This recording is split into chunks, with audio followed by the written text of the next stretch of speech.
Welcome to the Haven Community Conversations, where we talk about faith, life, and everything in between. And I'm sure we're going to get a lot of that tonight with Michael and Joyce, our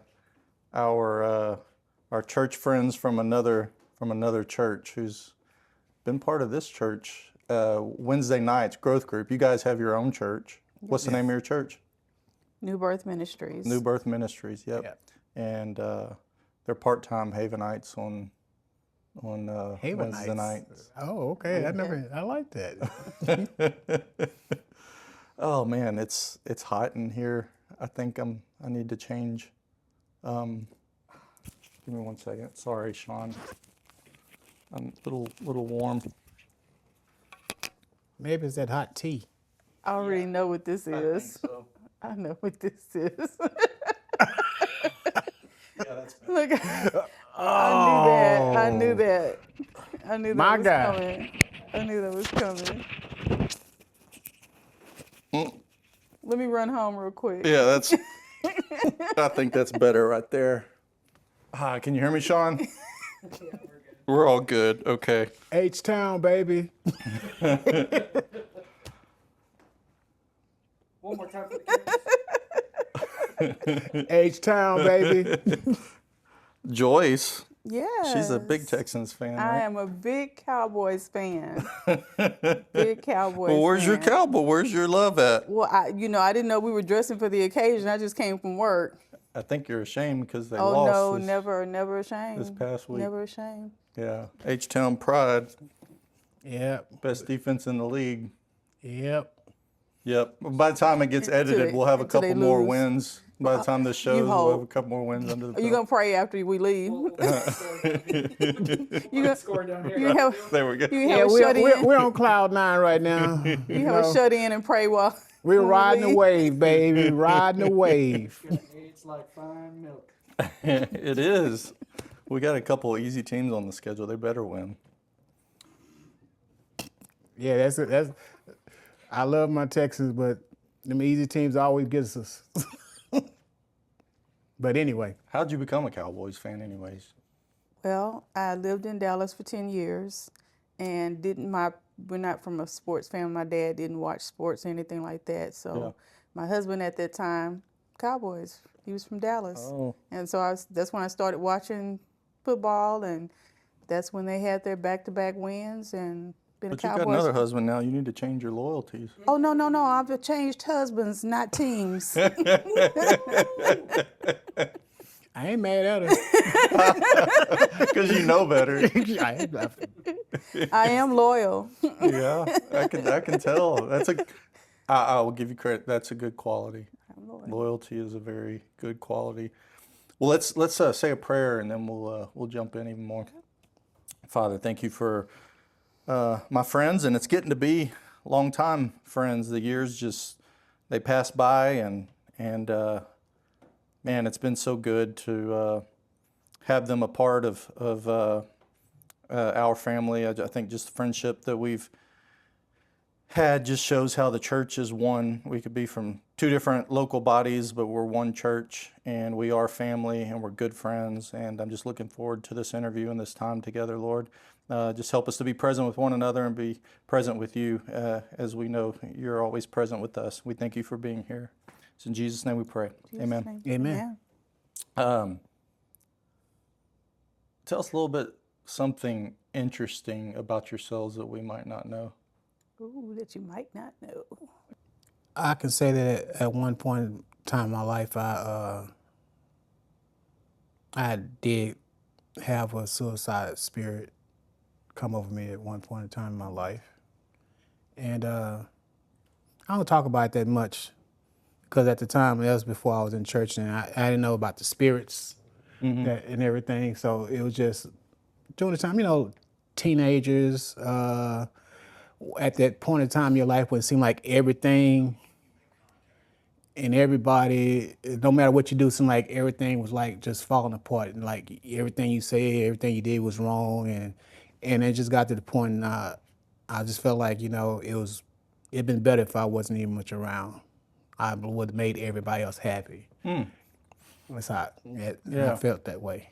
And at the same time, I don't know why at the time, but it was a church right down the street from where I lived, and I walked, and that's when I had my daughter. I was like 19. I had a young daughter, and I had her in my arms, and I walked down, and I stood on the ground of the church at the door. And I believe that's like the first time when God spoke to me.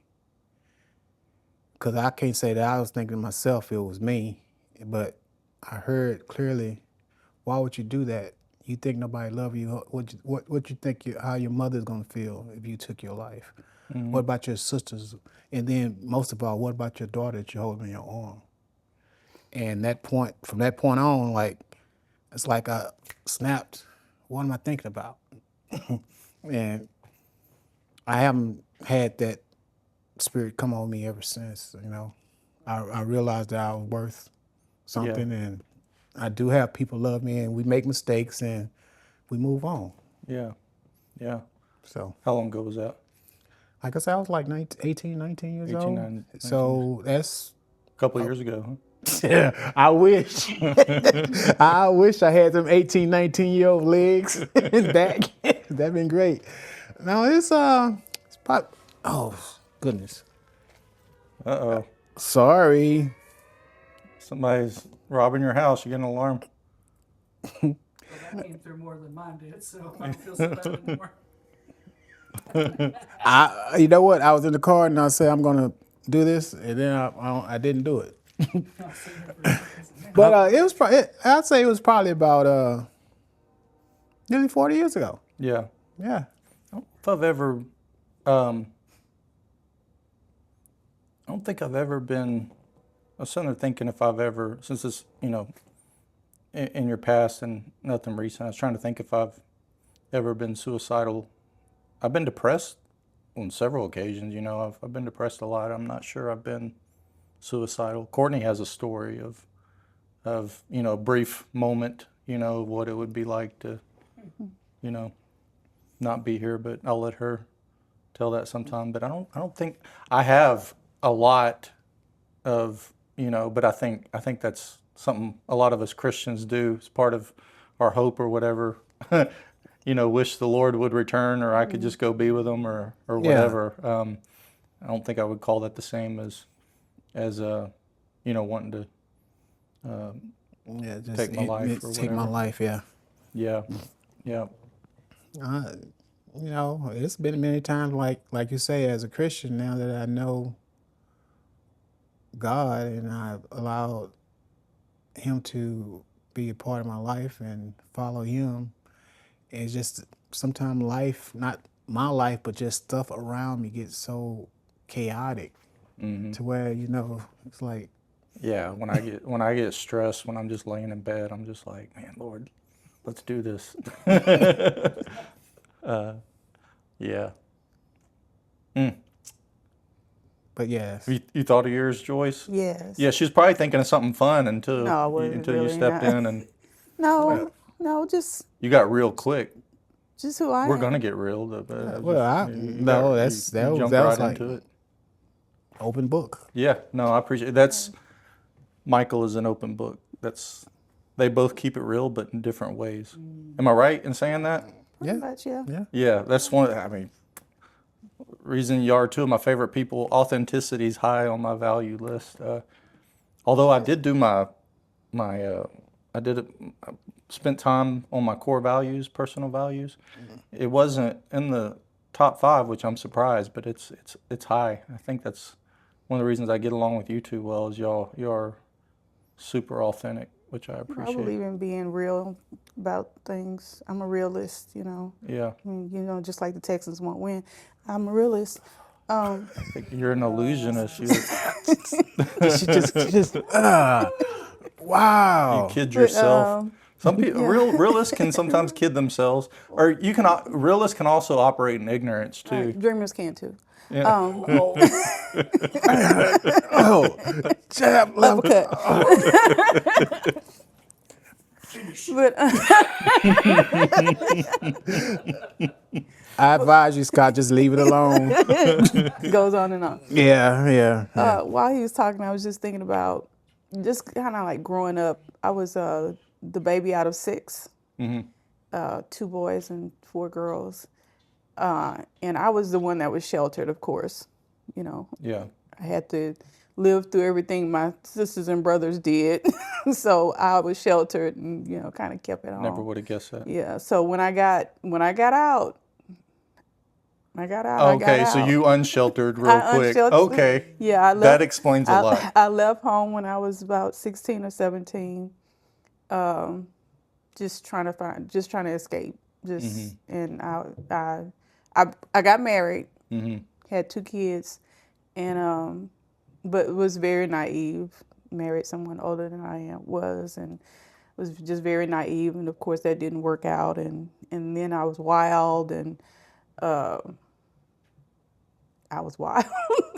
I was just, clubbing and, wasn't into drugs or anything like that. I drank, but, just partying.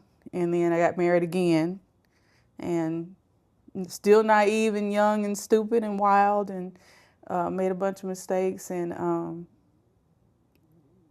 that ended. I would just refuse to stay in a relationship that was narcissistic and basically dangerous. It was dangerous for me.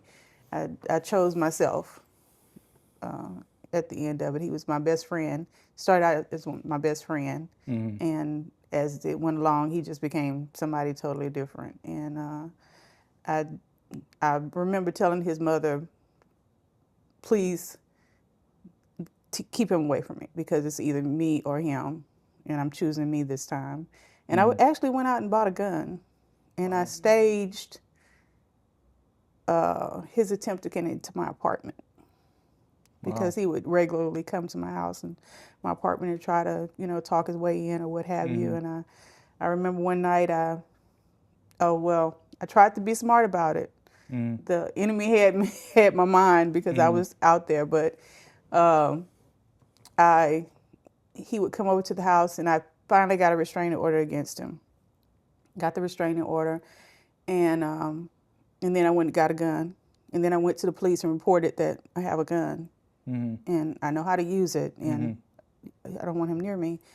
And so he would still come to my house, and I would tell him, don't come, but he would come anyway. I didn't put up much of a fight once this plan was in place, and he said he was coming over to my house, and I remember turning my bed towards the window, towards the patio, because I wasn't going to let him in my front door. So I knew that he would try to, come through over the patio. And so I turned my bed towards the patio door, and I put the gun under my pillow. And I laid there, and I just waited. And the next morning I woke up. And it was like God, it was like, just put me to sleep, like, you're just being stupid. Just go to sleep. Okay. And I woke up the next morning, I'm like, what was I thinking? What am I doing? I just snapped. I mean, like, but I realized, years later that the enemy had set me up because I was just so hurt and so damaged, and I didn't know a way to get out of it. And I didn't want to come back home to my parents.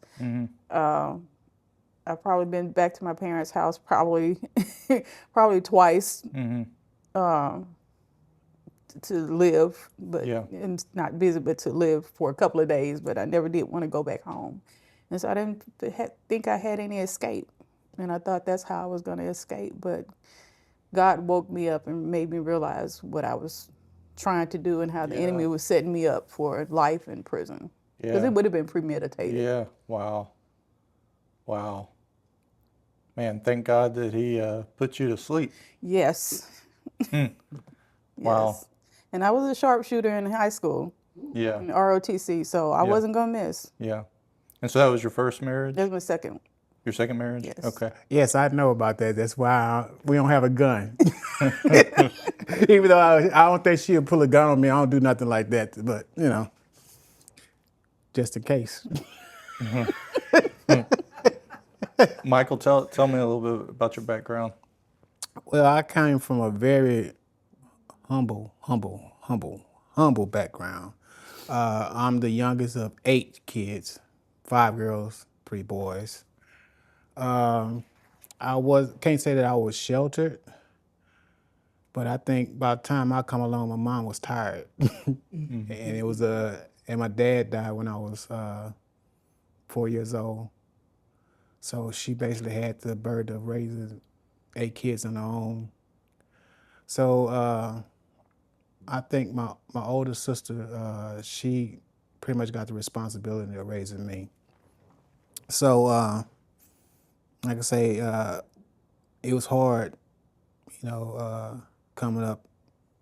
I can remember in summertime, we didn't have lights. We didn't have water in the summertime, and we had to carry water. Mm-hmm. And in the wintertime, we didn't have water. So we had lights so we can have heat in the house. And it kept me, like I said, it kept me where I wasn't really crazy about a lot of material things. I can say I kind of got a little thing for some material things now, but still, like, I can do without it. Like jerseys? Yeah. Yes. Yes. I'm not. I'm just messing with you. I'm not. Yeah. Yeah. Oh, those are Jordans? Yeah, these are old school. Old school. Yeah. I've been wanting, ever since they come out, these are number 2s. I've been wanting some, and I finally got them. What size shoe you wear? 12. Never mind. But a neighbor gave Zane a few years ago some Jordans that they've never even, like old Jordans that they've never worn, but they're a lot smaller than that, so they wouldn't fit you. They might fit me.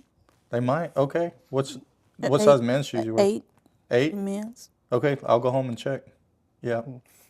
But anyway, like I said, continuing on.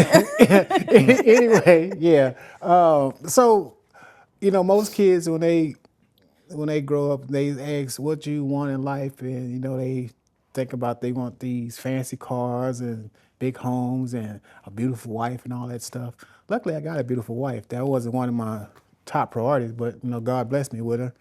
But all I wanted was my own place that had running water, lights, and at the time,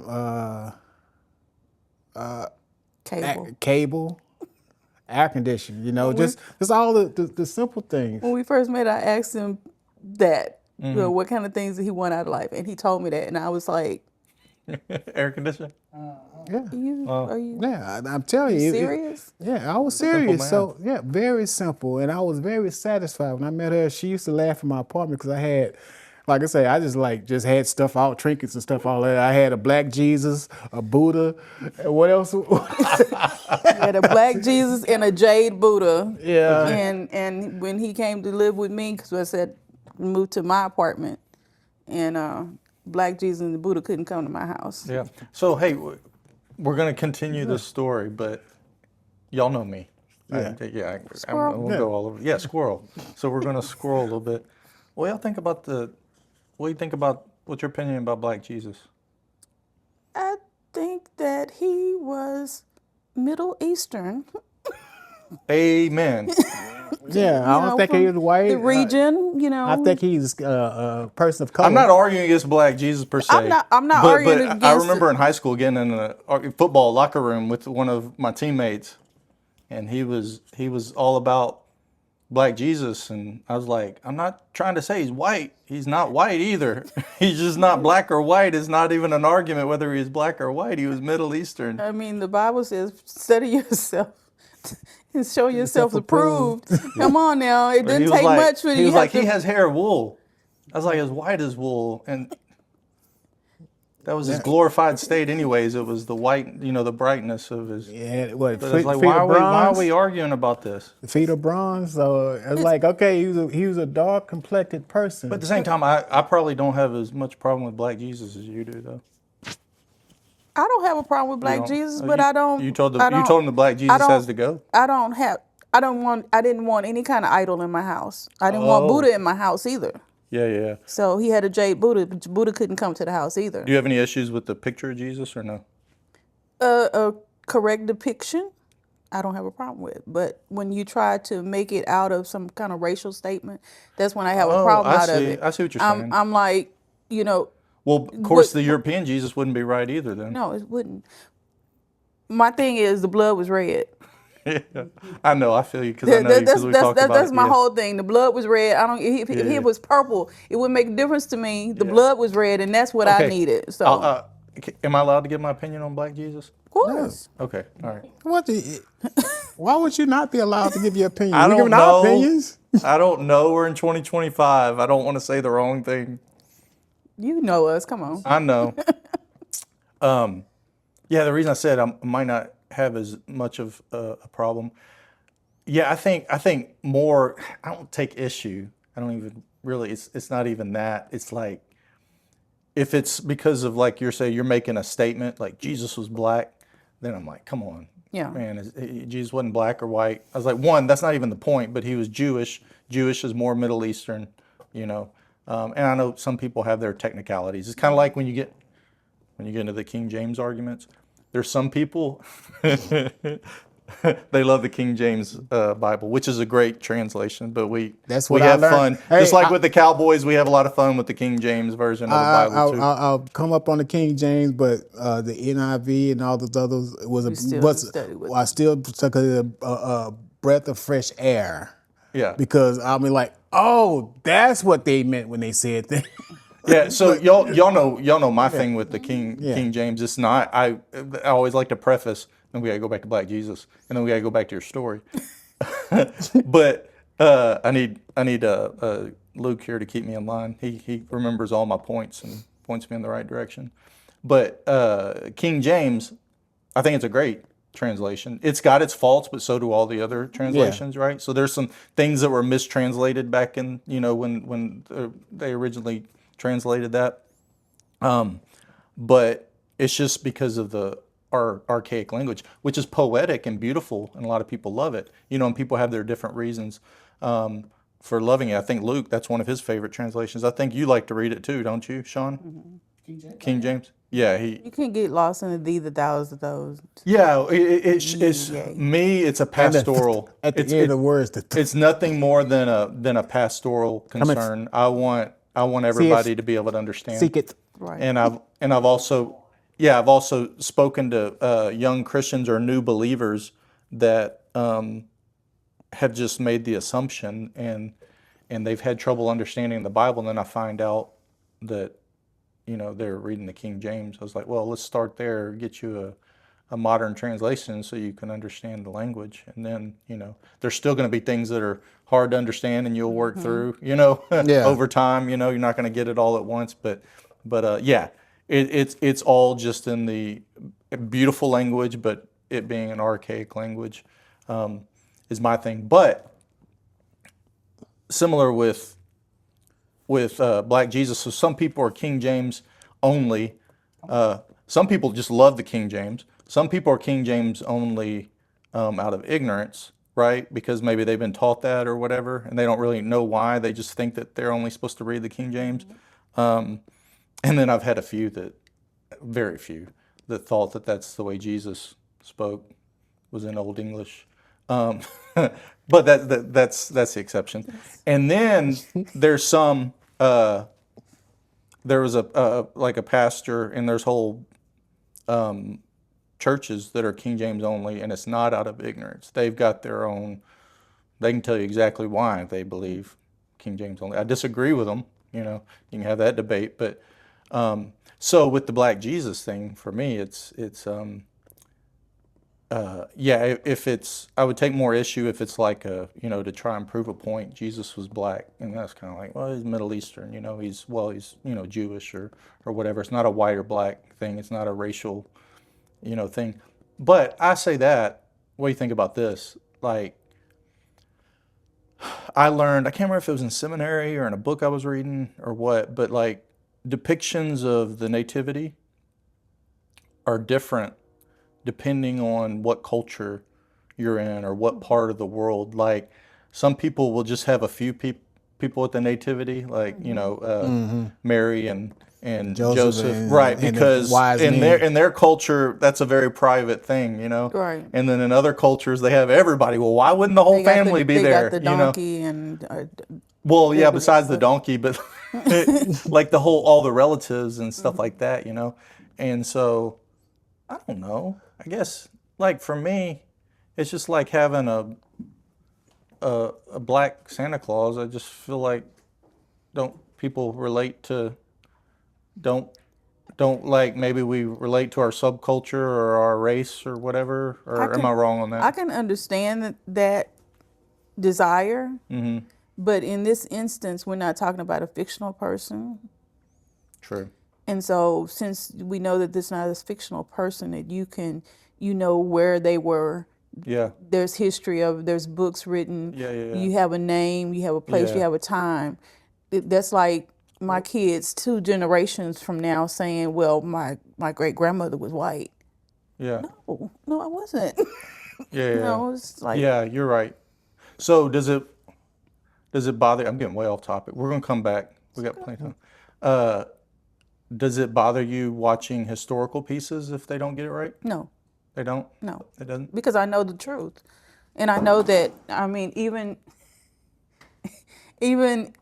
in those historical pieces, even in the theatrical pieces, we know that they have used their glorified imaginations to fill in some blanks, and that's not necessarily lined up with the word. But when you put just life, when you try to make it, when you try to show life as it would have been, or as it is, as you think it is today, and try to meld it together, you have to use your imagination. We don't have all of the answers. We don't know what happened between the time that he was 12 and to the time that he was 30. Yeah. So So you like The Chosen then, right?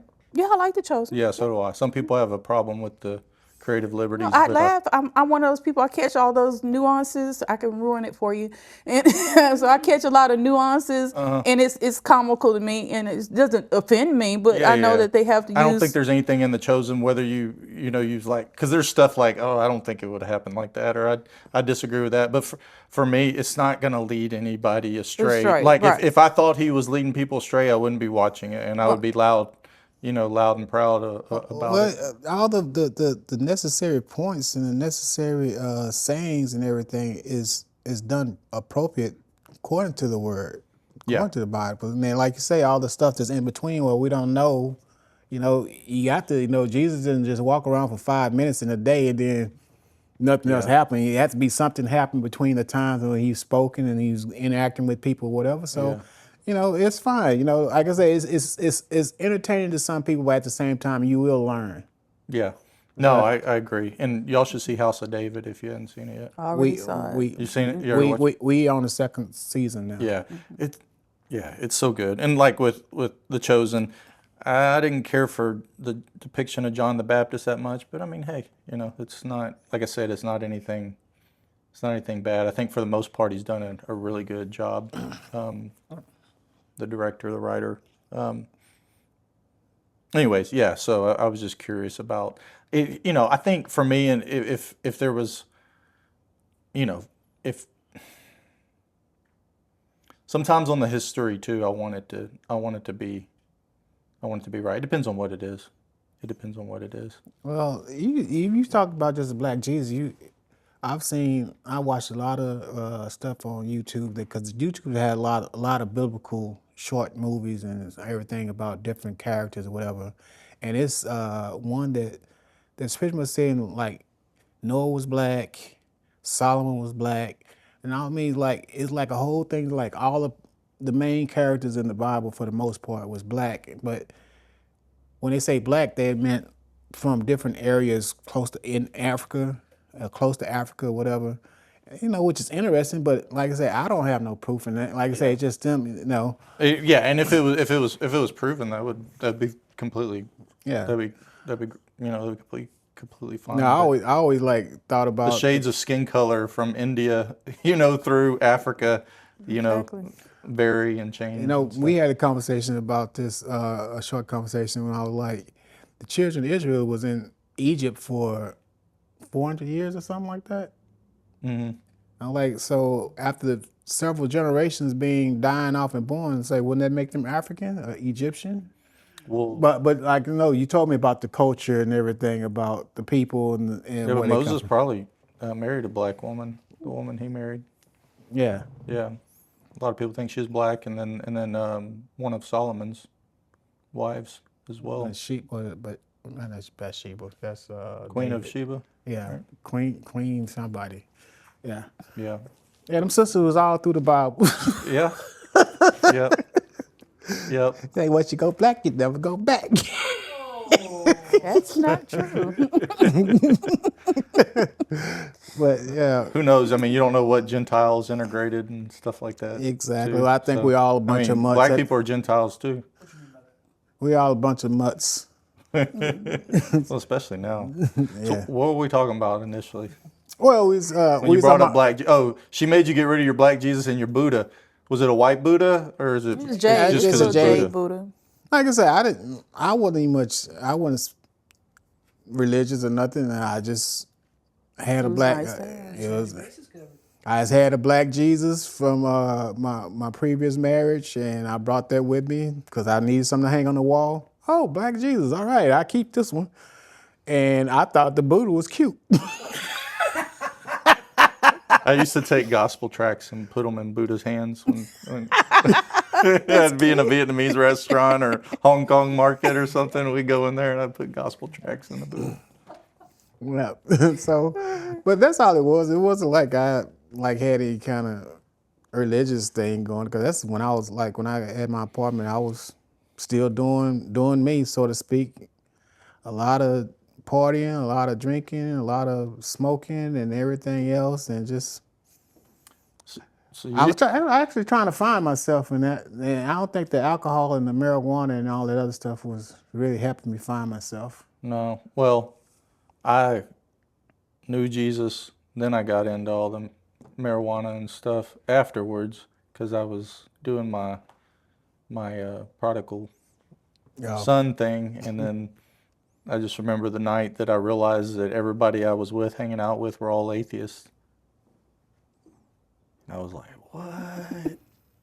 And so I remember going back to my dorm room, and I went down like 4 doors down to these guys that I knew were Christians as well. They were living the same way I was, but They I had to They be, knew. I had But to they be with believed- some of they my At least own. they understood. They knew. They believed in him.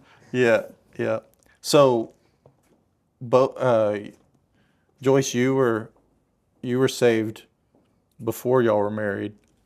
Well, I got baptized before we were married. Okay. I was raised in church, in Okay. Baptist church, and so I was baptized as probably about 5 or 6 years old, and I got baptized again probably when I was 20. But I was not a living Christian. I believed in God. I knew there was a God. I believed in Jesus, Okay. and I knew what He stood for. But I was not living as if He was coming Yeah, back. that sounds a lot like me. Yeah. Yeah. So, Not now. I mean, that sounds like I know. Okay. No, but in 2008, my son and my nieces and my sister had been, had an addiction for years and years and years. And they were all going to this one church. And I remember my son he wanted me to take him to church because he didn't have a ride. And I was outside gardening or something, and I said, okay, I'll take you. And I got dressed, but I'm thinking, okay, I'm gonna go to this other church. I'm not gonna go to that church. I'm gonna go to church. I'm gonna come back home and finish getting dressed. I was like, I had my little dress on, whatever, ashy legs, my little shoes on, Sexy. and I go to drop him off, and then I realized that my sister's in there. My sister that had this long time addiction. I'm like, what is going on up in here? So I go in there and I sit, and I'm sitting off to the side, and I'm watching, and I'm seeing that everything that's going on. I could feel the Spirit just moving through there. And my pastor, she just kept looking at me. She was staring at me. I'm sitting there, and I'm like, what does this lady keep looking at me for? And I got drawn in. I got drawn in. because I'm like, if my sister is in there and her life is changing, there's something to it, and I Yeah. want to see for myself. Yeah. And that was it. I've been there ever since. Wow. Under the same pastor. Wow. Mm. So do you get like right away one service? I got saved. I started the church in probably around June of 2008, and I got saved in August. Okay. And the reason why I say that, because some people get offended when I say that, is because I say that because I knew of Jesus. I knew there was a God all of those years. But as I said, I wasn't walking. Yeah. I wasn't walking No, as I a hear you. Christian. And so that's why I say I got saved, because the light came on. That this is real. This is, God is really going to judge me. God is He really does love me. He really is concerned about how I live and how I carry myself. And He wants to show me how much He loves me, so I can show other people love. And so it was a real Interesting. awakening. Yeah, isn't it interesting how that happens? We've talked about it like in growth group or whatever, because different people, depending on your background, you got, your salvation experience, and then, some people have like, they believe in a second, baptism type thing. But I think a lot of us, no matter what you want to call it, it's like this, because I believed as a boy, but then that awakening or that light bulb moment didn't happen until 2004 for me. And for me, I wrestled with it for years. I think where I'm at now is I think for me, I think I was, I think I was saved as a boy, but I don't think, I don't know. I know the Lord now, and I'm just thankful for what He did. I just think in my that life God had a and- plan for me, and that He knew that I was going to go through all of those stages, and I had to go through everything that I had to go through to get to that point to where I was tired enough, I was empty enough that when I grabbed hold of Him, I wouldn't let go. Yep. Yeah, that's so good. So good. Very similar to my story. Well, in some ways. Salvation-wise, maybe not the details. Well, I didn't even know what it was to be saved. I had not a clue. I heard of it. Like I say, Had your Buddha and your... Yeah, when I went to church, only reason I went to church because, like I say, we used to smoke and drink and stuff together, and after she had an experience. Hey, can we back up before we get to that? Sure. Let's figure out how y'all met and everything, Oh, that's interesting. and then we'll go fast forward to that. Okay. So we stay chronological. Her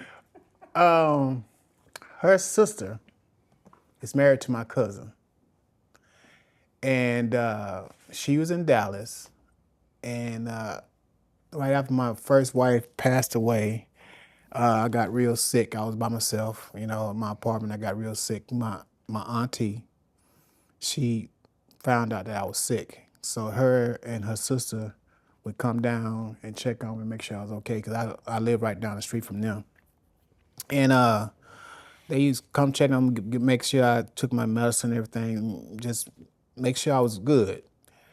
And her sister, after I got better, her sister still came down and checked on me every now and then and sat with me. And one day we sat down talking, and she was going through her pictures in her book, and I seen a picture of her in this red and white short set. I ain't gonna never forget this picture. I think it's somewhere at the house. But anyway, I looked at it and I was like, ooh, peppermint. I was like, wow, I didn't know you have a sister so pretty. Not insulting her, but I think I did insult her when I said that. But it wasn't on purpose. I was just saying, I didn't know you had a sister that looked like that. And so I'm like, yeah, it's my sister. She's married. She stay up in Dallas or whatever. I'm like, oh, too bad. I sure wouldn't mind meeting her. So weeks went by, whatever, and me and a friend of mine, we had like a big old pile of weed on our table, and we was finna just get our minds blown. I know we talk about drugs, but this past. It's not me glorifying it. Just keep it. But this is where I was at the time, and we heard a knock on the table, and we covered it up or whatever. Like, who's this? So I go to the door, and I open my door, and there she was standing right there. And like I say, this was after my first wife had passed away, and I was at a point where I had to get to know me. You know, I was all my life I've been home with my mom, and when I met my first wife, I left my mom and moved with her, and really couldn't find myself with her because she was so much of a narcissist and everything was about her or whatever, and I kind of lost myself. And then after she passed away, I was trying to find myself, and like I said, I went to alcohol and everything, but I had to do me, get to know me, get to learn how to live with me. So when I met her, I was at the point where I don't care if you like me or not. You know, I brought him in. I said, hey, me and my friend, we finna smoke some weed. All right, y'all sit here. I'm gonna show you some respect. I'm gonna go in another room, but y'all stay in here, and I'll be out just a little bit. And all I had was some old rock cut wine or something in the refrigerator, and I offered to it, and I went in there and we smoked, and I come back out and sat down next to her and started, asked her name or whatever, and started talking to her. And for some reason, the conversation, the attraction, everything was just so right, you know? I didn't know this woman, but I started talking to her. It felt like I've been knowing her for years and years and years. It's like the conversation just rolling or whatever, to the point where we was just sitting there, I don't know about her, but I had shut everything off from my apartment. It was just me and her just talking, and she invited me to a family house. They was having some kind of family reunion. She invited me there. We went shot pool and everything, and we just talked for a whole weekend. You know, she come back over. She spent the night at my house. Nothing happened. I was a gentleman. I told her she can have my bed. I'd take the couch, but she told me, nope, sleep in your bed. I'd take the couch. And she got up next morning. She went to her mom's house or whatever, changed or whatever, and come back. And we just, like I said, just talked and told everything we knew about each other. You know, we sat down and said, okay, this is time. Anything you want to ask, no matter how private, how raunchy, or whatever it is, this is the time, and we're gonna be totally open book and totally honest. And that's what we did. And at the end of it, I was like, I can handle this. I like her. I can deal with her. And I've been dealing with her ever since. We were both at the point where we just wanted genuine, just tell me the truth. If I can deal with the truth. If I don't, if you got something going on I don't think I can deal with, we'll just call it quits, or we just be friends or whatever. But he was still grieving his wife. Mm-hmm. And so for the longest, I was in Dallas most of the time, but he cried on my shoulders many nights, many days that we talked, and I helped him get through that. So we were more friends. Mm-hmm. We became really good friends. And so that's... So y'all were long distance friends? Yeah. You live in Dallas? I would come back home, spend time with my parents, and I came down and gave him his first birthday party in his life. But we became really good friends, and so 30 years old if I got my first birthday party. Wow. But yeah, I didn't know I was in love with him until in the middle of the night I got up and put gas in my car and started driving to Houston without telling him. I clicked when I got to where was I?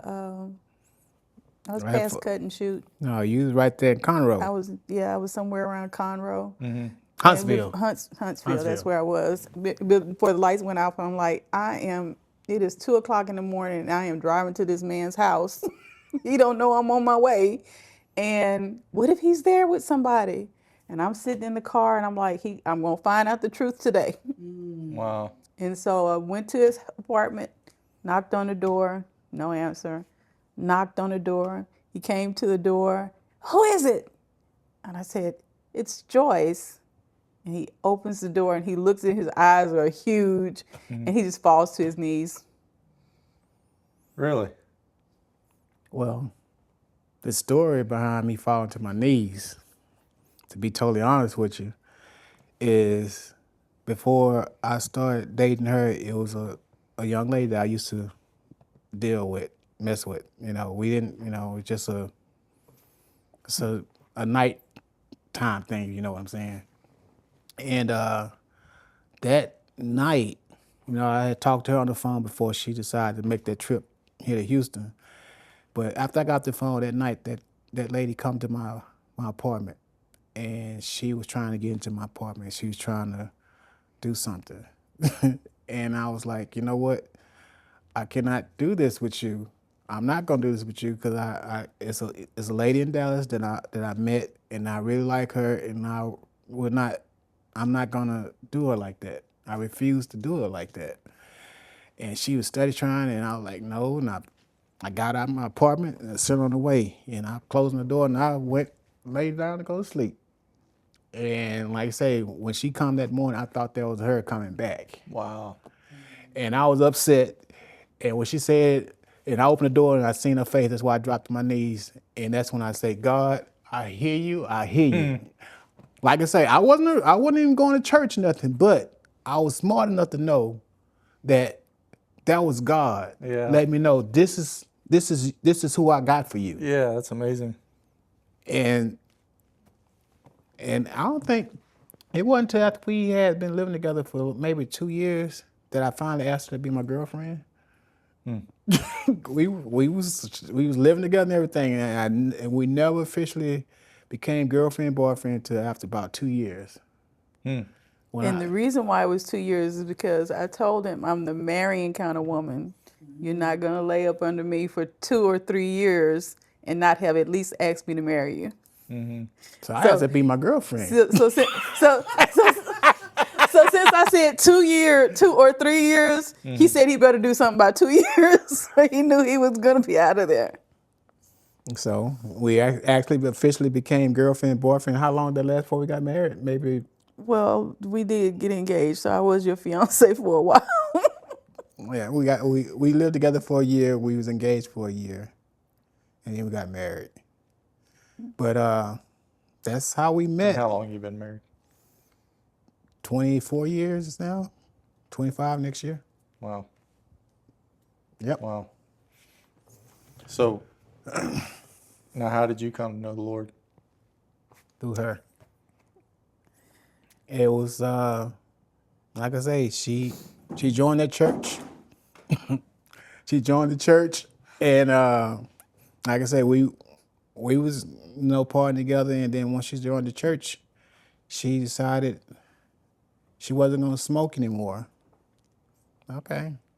I was still smoking. So your story with your sister and everything, that happens after you're married? Yes. Okay. All right, just getting the timeline right. Yeah, and like I say, she said she didn't want to smoke no more, so fine. All right, more for me. So she go to church, and when we first got together, we talked about church. She let me know that she had grew up in church, and she feel like one day she's gonna start going back. And she asked me how I feel about it. I was like, I have no problem with you going to church. Just don't try to force me going. And that was in that conversation. So when she started going back to church, like I say, she stopped smoking first, and then she stopped drinking. So now I'm the only one in the house still smoking and drinking. And she was going to church, and when she come home, she was kind of like had this glow about her. She had this joy about her, and I'm getting to the point where I'm starting to be embarrassed to be around her smoking and everything. I was just being convicted. Every time she come on, I was like I was putting the weed out, or I go on the patio or something, and I just wasn't feeling comfortable no more. And then I was like, you know what? I'm losing my wife. This is me talking to myself. It wasn't happening. I was like, I'm losing my wife. I'm losing my friend, because now our paths are separated. And I can't do nothing about it because I can't win against God. I said to myself, I just can't win against him. So what am I gonna do? Am I gonna allow our relationship to end because she's going to church? Or what? And like I say, she had this joy about it, and I was like, I guess I'm gonna have to do something. And she used to ask me all the time, you want to go to church with me? I'm like, no. She's like, okay, she go. And then one day, She asked me, I was like, it was a revival. I'm finna get your favorite story, since I know you're ready for it. Let's hear it. It was a 3-day revival, and it started on a Wednesday. And she asked me to go, and I'm like, you know what? I'm gonna go on and go and see what it's about. And I think technically, since I know what being saved is, I think this is when I actually got saved. That's when I actually believed in God. We went there, and it was like I said, 3-day revival, and the pastor that was the messenger that night, he told a story about him being on death row. And it was days or months before his execution, and he was let free. Everything that he went through, all the charges, everything dismissed.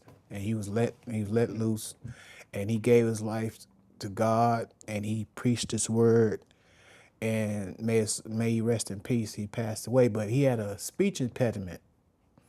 So I'm sitting there, like I say, I don't know nothing about the Bible. I don't know nothing about anything. I'm just trying to, and ever since I was a kid, when I went to church, it was always blah, blah, blah, hallelujah, blah, blah, blah, Jesus Christ, blah, blah, blah. You know, just amen. It was out. That's all I heard. Yeah. So he was talking, I'm sitting there listening to him, and he was talking about Meshach, Shadrach, and Abednego. And the story he was talking about at that time, God knew what I was going through, because I was like, I can relate to everything he's talking about. And he kept on saying about the 3 Hebrew boys, Shadrach, Meshach, and Abednego. But by him having that speech impediment, I kept on thinking he was saying a billy goat. I kid you not. So I got my Bible, and I'm looking, I'm reading, I'm just reading. I'm reading. And finally, I just got so fed up, and I almost read probably about 3 chapters trying to. So I'm like, where's this billy goat he keep on talking about? She's like, fool, he ain't say no billy goat. And she called me fool in church too. I did. So he ain't say no billy goat. He said a bendigo. I was like, oh, okay. So like, I've been looking for this billy goat. I'm like, I don't see nothing on here about no billy goat. So it was like the light come on, because I actually heard and understood what was being said over the pulpit. Almost everything. Other than the bendigo and the bendigo, other than that, the message I heard, and and it was so good to me, and it met me where I was at in life so perfectly that I was like, oh, I want to see what the next person gonna say. It wasn't about the message. It's like, I want to see, can I understand what the next pastor's gonna say? So I went out to my car, and our pastor, I don't know why she just chose me and her out of all these people that was in the church, but she come out to the car to me, and she shook my hand and told me, I'll see you tomorrow. I'm like, yes, ma'am. And she come out, I'm like, you know what? That old crazy lady come out here talk about, see you tomorrow. I'm going to come back tomorrow, but she better not ask me Friday, because I ain't coming back Friday. So I went there, and the message was good again, and I'm finna leave before she must see me. So before the service was over, I left out the church and went, got in my car, sat down and waiting on her. And who come out? The pastor. She come out again and say, I'll see you tomorrow. Yes, ma'am. And I've been going ever since. And from that day forward, I realized what it meant to be saved. And I was saved, and I was redeemed, and I learned my identity in God, in Christ, and not a devil in hell can change my mind about it. And I've been fighting for God ever since. You're my favorite salvation story. That's awesome. And that's how God got my attention. Just by allowing me to understand His word. Yeah. Yeah, so good. So good. And you've been learning ever since. That's one of the things. I'm still learning. And that's why I answer my question. Yeah, but I love it. It's great. It's wonderful. I think you've heard me say before, important lesson I learned was in a sociology course in college. My senior year in college, it was a freshman course, but that's a whole other story. I did college all backwards, and so I had a bunch of freshman courses I had to take to finish out. But and he was an atheist, but he taught me that the most intelligent people ask the most questions. It's not the ones who have all the answers. It's the ones who are the most inquisitive, the most curious, who ask the most questions. It makes perfect sense to me now. But I remember learning that lesson. Don't act like you know it all. Be the person who's always learning. Always growing, and so I appreciate about you. In fact, I get disappointed when y'all can't come to group, because your wheels are always turning, which I can relate to. You're very analytical, and your wheels are always turning. You've always got something going on. So I know you're always going to bring some good fodder to talk about. Well, the thing is like, I'm a very simple person, and if I don't understand something, I'm gonna ask questions to try to get it to dumb down to where I can get an understanding of it. Yeah. And like I say, the Bible has so much in it and so much going on, and some, like I said, a lot of it I just don't understand. I was at first I was embarrassed about it, especially when I was around all these people that, like you say, act like they had it. And they never learn, they never grow, they never. Yeah. And they just telling me a whole bunch of stuff, and then like I need to make sense to me. What Yeah. you're saying is not making sense. Or you get stuck in your ways because you get your answer and you never question anything. Well, we were around people who were, some of them were so heavenly minded they were no earthly good, as the saying goes. And so we could never get a straight answer. We could, if we asked a question, it was some mystical kind of, you couldn't even really point me to a scripture, but you just had this reason, and we enjoyed. Well, sometimes you get pastors like me that don't want you to know that I don't know the answer, so Well, I'm gonna that's make kinda up. how I'm it was, gonna but that act wasn't- like I do know. It wasn't our pastor. But you. Oh, no, I know that. But yeah. you sit and said a whole chapter and said a whole book, and then at the end you say, I don't know.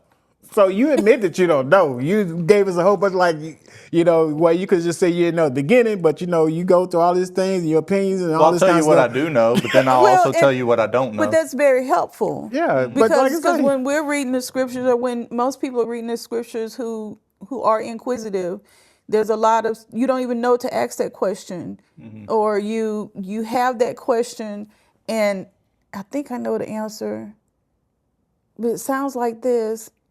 So you ask somebody, and we come to growth group because we know we're going to hear different ways of saying the same thing. Basically, we know we're going to hear different perspectives, and when you read the Gospels, you're really reading different perspectives of the same situation. So it's good to hear from other people, and it's good to be in the midst of people who want to learn as much as you want to learn, who are well read and not ashamed that they don't have all the answers, but they're willing to dig deep and try to find the answers. So it's refreshing because you don't have that everywhere. Yeah, that's good. Some people don't like to be questioned. You shouldn't question God. Well, I'm not questioning God. I'm questioning you. Yeah, exactly. I'm asking you for the answer. Do you know the answer? God loves questions. I think that's a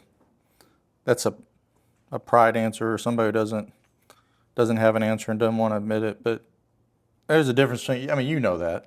There's a difference between questioning God and asking questions. God wants us to ask questions. He's the one with all the answers. Yeah. Yep. At the end of the day, the reason why I appreciate the Haven as much as I do, the reason why I kept coming back, is because the teaching that you do and the knowledge that you have about the Word and everything is so different from the church that I'm in. Not taking anything away from our pastor or nothing like that, but it's some things that she teaches that you was able to go way more in depth with it, and it's some things that like, I realized there's some words in the Bible that for years we just kind of like just read through them and read over them. And it's simple words like being saved. You know, you just think, oh, being saved means that you're not going to hell. No, it's more than just that, you know. And and here we can get that, you know. She's very our pastor. Like I said, I'm not taking that from her. I love her, and you know, that's my mother, you know, church mother. But a lot of the knowledge that you have, I can't get from her, because she was raised. You know, her teaching was totally different. Now, spiritually, I can't take nothing away from her. She's connected with God. Yeah. She's very much connected to God, but it's some of some of the fundamental book knowledge about the word that I admire that you have, that you can help me with. And that's why I ask questions, because like a lot of scriptures, for years I was taught wrong about what it meant and everything, and then, like I say, different perspectives from you and from the other people here, growth groups. Like, man, Yeah. man, that's like I said, that's what inspires me. Speaking of, I need to send you. I was thinking about y'all the other day. I got some more good. Remember some of the things we've talked about with hell or whatever. Kirk Cameron has recently changed a lot of his beliefs, and I think for the good. But one, he goes through some of the word studies that we talked about with, you know, how hell is just interpreted in the English often as hell, but it's Hades and Tartarus and Gehenna and, you know, and these Sheol and these different words, and going through all that. But anyways, I'll have to send that to y'all later. Let's shift gears for a little bit. We're gonna have a little fun, and then we're gonna come back with 2 important questions to close. Okay. Sound good? All right. A little bit of rapid fire here. Who's more competitive on game day? You are? Yeah. Who cheers louder? You? Okay. Who's the better cook? Yeah. Do you cook at all? Yeah, Yeah, you do. I'm a better fryer, Fryer. Fry up anything. Yeah. and she loves it. My wife is an amazing cook. Only thing I do is barbecue. Well, and toast. I toast a little bit. Who's more likely to start dancing in the kitchen? Me. You? Do you dance? I called him when he was a deacon. I called him the dancing deacon in I Home dance. Depot. He's dancing. That's If funny. he gets bored in line, he's dancing. I've caught she had to catch me in church a couple of times. Sunday, I had to catch you. But they were singing happy birthday. And he was pop locking. See, normally I'm not. If I'm dancing, I'm being goofy at home. Yeah. And He it- was on the pulpit. Pop locking. They were singing happy birthday. They was popping it up. They was singing happy birthday to me, even though it wasn't my birthday. It was just they The month. at birthday month. So they were singing happy birthday. So I'm just having a good time. All right, hey. And she had to stop me. I'm like, it's a birthday. It's nothing. I'm like, all right. She's the one that always draws me back. Sorry, Man of God. Kevin Bacon changed things. We can dance in church. Yeah. Y'all familiar with Footloose? Yeah. Yeah, the great reformer Kevin Bacon. Amen. Who's the early bird? I am. You I are. don't like it, but I am. Yeah, morning person. Yeah, it's changed. Just getting older and jobs and stuff like that. We used to be night owls. I'm not a night owl at all anymore. I try to be. Who spends more time getting ready? Who's more likely to cry during a movie? Beach trip or mountains? Both. Really? I can't decide. See, Courtney and I've never Depends done on mountains. which beach. Galveston, I'm taking the mountains every time. Yeah, depends on where you're going. Yeah. Yeah, but if you take me Some to a white tropical beach, or or Florida or something. or cabin getaway? Yeah. You do cabins? Yeah, we went to Colorado. Yeah? A cabin in the mountains. Oh, man. Yeah, it was So- one of those little Beautiful. houses.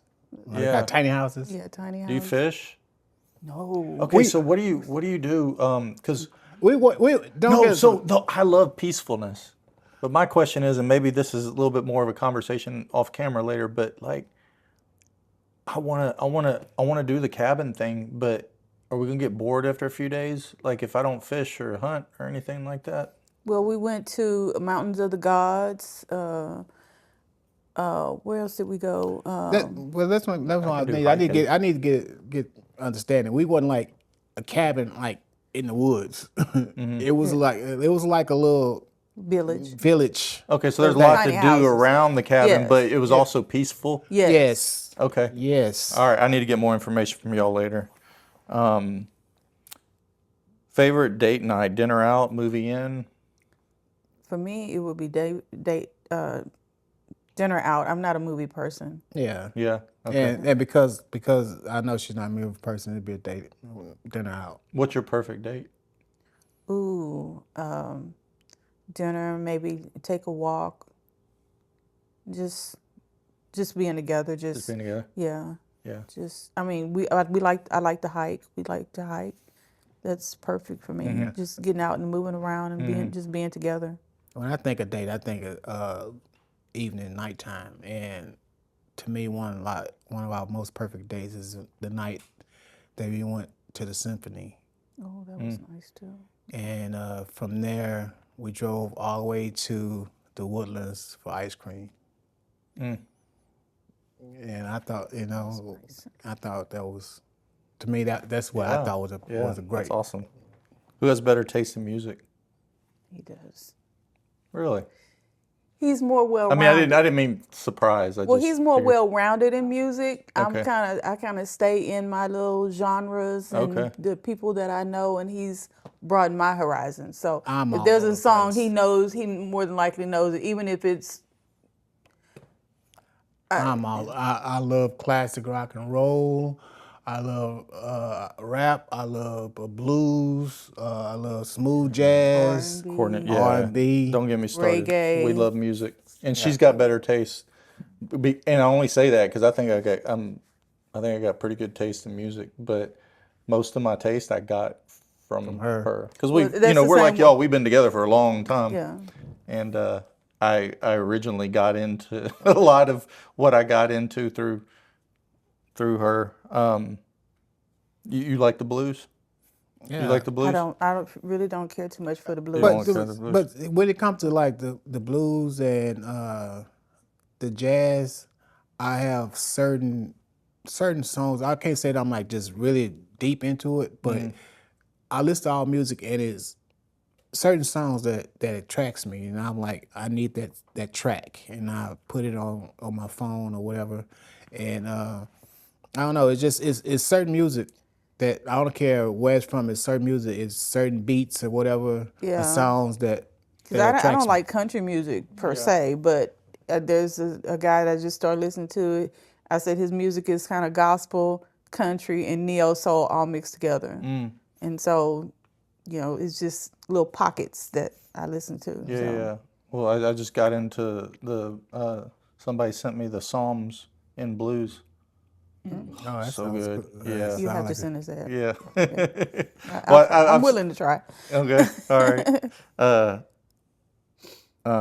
Yeah, and I know y'all are big Prince fans, right? I am. Yeah. Yes. You not as much? Oh, Oh yeah, I've seen you drew him, right? yeah. He's a good artist. But Well, the Prince thing, like, it was a friend of mine, God rest his soul. He was the first real fan that I ever met. When I say fan, I mean from any, I've seen on TV was people say they are a fan for this rock and roll band, this star.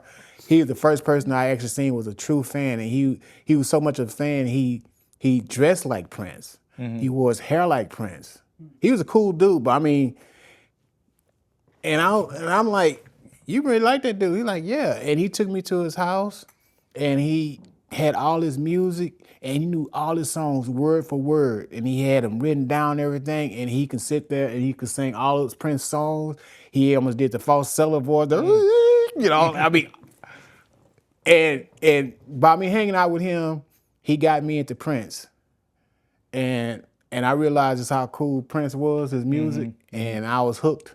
I think when it even got worse when we went to the first concert.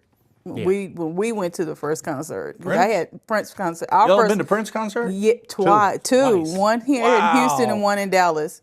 And when we went to the one here in Houston, my youngest son, he's like, "Oh, Prince, so he's soft, he's sweet, he's wearing all those clothes, got his cheeks out and stuff like that."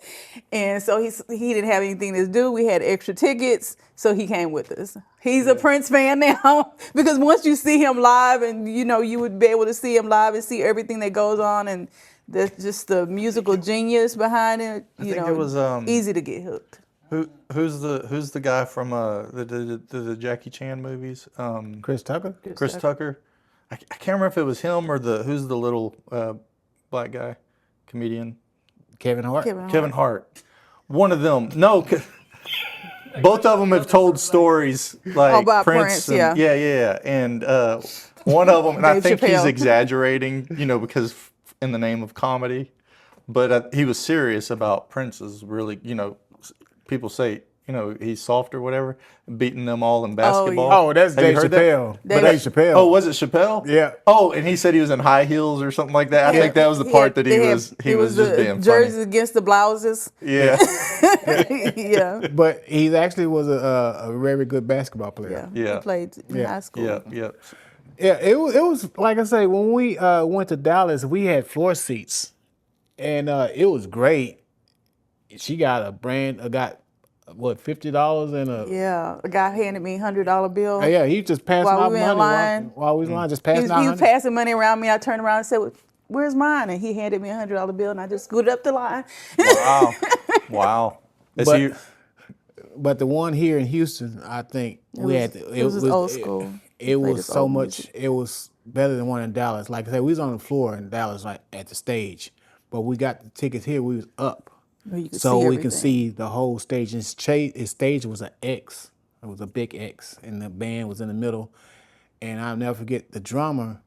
I don't even know how he got in there to play the drums because he had the drums completely around him, and he was playing, hitting the drums behind his back and everything. Wow. Yeah, it was And awesome. the sax player was the player that played for James Brown, Maceo. Mm-hmm. That was his sax player. And Held that note so long. each I don't one know how of Prince gave everybody. Candy Dolfer was she was also one of his musicians. Larry Graham was his bass player. Every person that was in his band was already a star in their own right. Wasn't Sheena Easton or She was a drummer, but she Sheila was E. Sheila E? Yeah. I get them Yeah. confused. And Maceo, like I say, Prince, he called everyone out to do a solo. The drum player, he did his own solo. And when he called old man Maceo, he started playing his sax and he hit a horn. Hit a note. It had to last for at least a minute. He walked each end of that stage, made the whole X with that one note. Wow. It was phenomenal. Prince had like a row of guitars. He playing all the guitars. He played some Led Zeppelin. I mean, I heard, it's such a, I wish I had a better, I could find a better quality video, but somebody filmed him doing a cover of, are y'all familiar with Radiohead's Creep? Yeah. That song? yeah, we seen Prince it. did a cover of that. Oh, we probably shared Yeah, it with each yeah. other. Yeah, and it's not a great, the recording's not great, but it's the most amazing, and people have covered that song, Yeah, for decades, but we lost amazing. the treasure when he passed away. Yeah, I mean, and nobody. he did the best. Have y'all seen a Super Bowl halftime show? Yes. Yeah. That's the best ever. And Ever. the And it was the raining one when he was playing Purple Rain. Purple Rain. the what was that one where he played with the other guys on the stage and they Oh, yeah, gave Tom Petty. Oh, I saw that one too, where that he was- did the yes, walk off. Yeah, I saw that. yes, Yeah, it's awesome. He's pretty. Who's your favorite musician? There you go, Prince. Prince. Yep. Yeah. And people try to compare him to Michael Jackson, especially when I was younger, and my thing has always been, but Prince is a musician. Yeah. And He's an Michael artist. Jackson is a performer. Yeah. And, they're both artists, but that's, Right. that's their specialty. Right. Prince played music. Yeah. Yeah. They say he played. I think he played over 20 instruments. Yeah. Mastered over 20. Mastered. Yeah. Mastered I over think 20 them instruments. just coming up at the same time and stuff like that. People just connected them. Yeah. Who's your favorite Christian artist? Well, right now it's the gentleman, I can't even think of his name. Oh, that's a good one. Yeah, that's a real good one. Because I really don't have a Well, favorite. it used to be Mandisa. I used to love Mandisa. She passed away. Yeah. It used to be Kirk Franklin. Not so sure about Kirk Franklin now. Are you in trouble? I don't know what Doing he's some doing. shady stuff? He's doing some shady stuff. Yeah. I really, like I said, I don't really have a favorite, to be honest with you, because I have such a variety of gospel and alternative gospel and everything, and I love them all. What's her name? The one we went to her concert that had you stop you from slobbering over her. Yeah, the one, Winans. CC Wine- CC Winans. Yeah. CC Winans. Yeah, you were at the concert and I had to just, you were like, But she is fine. So, see? But I don't think I was slobbering over. You might as well have been. I don't think I was slobbering over, but yeah. Yeah. so yeah, I love Prince. Pink Floyd's my favorite secular artist, and I think, Nice. huh? I'm a big Pink Floyd Oh, fan I too. love Floyd. And I just recently became a big fan of Jimi Hendrix. Oh yeah. Who sings that song? Who you know that song like? Oh, Peter Do Frampton. you- I love that. Peter Frampton. Yeah. Yeah. Yeah, I said we're gonna play that at our wedding. Yeah. We decided to go to the courthouse. Yep. I was gonna And play that at our wedding. Christian probably Need to Breathe for the longest time, and Josh Garrels. Yeah, I have to introduce y'all to him, and then I'm into. I think I've sent y'all some of their music, but they're really a crossover band. They're Christians, but they're really not a Christian band. The Red Clay Strays, but they're the more country rock, gospel type Maverick stuff. City. Yeah, too. that's what I was thinking. Maverick City. They have some phenomenal praise music, and it's a young gentleman named Chandler Moore. He's really good. He's part of, well, was part of Maverick City. I think they went on a solo career now, but yeah. Well, we could do a whole music episode. I want to end with two questions. One, what's a piece of wisdom from your lives as Christians that you would want to pass on? I'll start there. Okay. Because there's so many women who, the church is made of mostly women, and a lot of them are married, and the spouse doesn't necessarily believe as they do or go with them. And the one thing that I would share is pray. Just keep praying and keep serving God and keep living for God and keep your joy, and ask Him to go to church. And, don't try to push a person to live like you or to believe what you believe. It's a process for everybody, and the process looks different for everybody. You have to give people space to believe and to see for themselves and not force it down their throat. Because the more you force, it's like forcing a piece of meat down a person's throat. They're going to regurgitate. They don't want it. It hurts. And, don't force it. Just pray. Give it to God. God knows what to do. God knows that one thing that will happen. My husband lost his sight. He lost his sight. And when he lost his sight, he gained his sight. That's so good. So I would say to women and to young women, be careful who you decide to be yoked up with, Yeah. because it does make a difference. Yeah. It's a big difference, and people change, Yeah. and you need to see people in all seasons before you yoke yourself to them. Yeah. That's good. Such wisdom. Yeah. I remember it was actually a wrestling documentary. When I was a kid, I was real into wrestling or whatever. And then I got where I loved to see that a lot of them became Christians. They either died of overdoses or they came to know the Lord. Pendulum. Yeah. And Shawn, Shawn Michaels is? Yeah.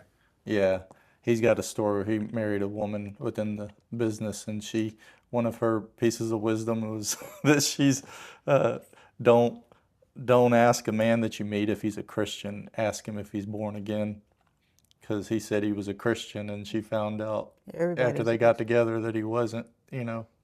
After they already fell for each other and stuff, that he really wasn't. But he later, Shawn Michaels gave his life to the Lord. So. What about you, Mike? What I've learned is that just because you're saved and you give life over to God, to Christ, does not exempt you from going through hard times and hardships. Amen to that. I've learned that is God's way of testing your faith sometime, to see if you really, truly believe and trust in Him, or it's just a phase, or just something to be doing, or something to be saying. Your faith, I believe, is strengthened through the hard times, the hardships. And just because God allow you to go through things doesn't mean He don't love you. And the fact of the matter is, a lot of stuff that we go through is not because God allowing us to go through it. It's because it's some of the decisions that we made. And every decision has a consequence. And consequences don't always come when the action is done.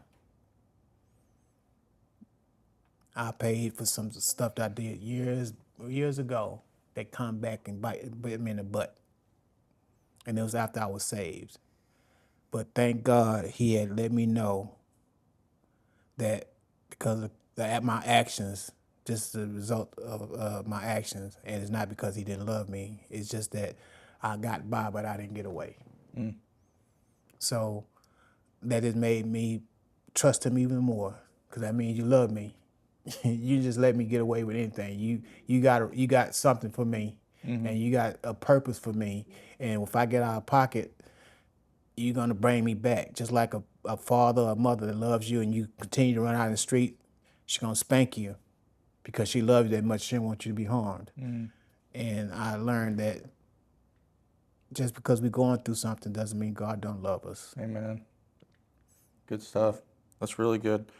Well, my last question, Joyce, you kind of combined them in your first answer. But before we close out, I wanted to see if you guys had any marriage wisdom that you wanted to pass on. If you can't be friends, you probably don't need to be together. Real friends. I mean, if you can start a friendship, it'll last. You have to genuinely like the person, not what their potential is, and not what you want them to be. You want to shape and mold them into be, or you have this big grand plan, because as I said, people change. And if you're a true friend, can just stick with you through those changes. You can rock it out if it's a true friend. Yeah. Yeah. I can very much tell that you guys are best friends. Yeah, a lot like me and Courtney. We were friends. We were. It's almost why she didn't marry me, or she wouldn't even go out with me, because we were She didn't want to miss BFFs. Yeah. She didn't want to miss the Till she realized that she might lose the friendship too. And as far as my thing about marriage is that it's a give and take. Nobody's perfect, but you also has to be transparent with your spouse. If I'm going through something, sometimes I do kind of hold it back, which is not a good thing. But it's like some of the stuff I don't want to burden her with it, but it gets heavy to the point where I need to burden her with it because it's starting to affect me. Mm-hmm. And it's not that I don't trust her, that she's not my safe place, but I know she has her own issues that she's going through, and the last thing I want to do is put more of a burden on her. Mm-hmm.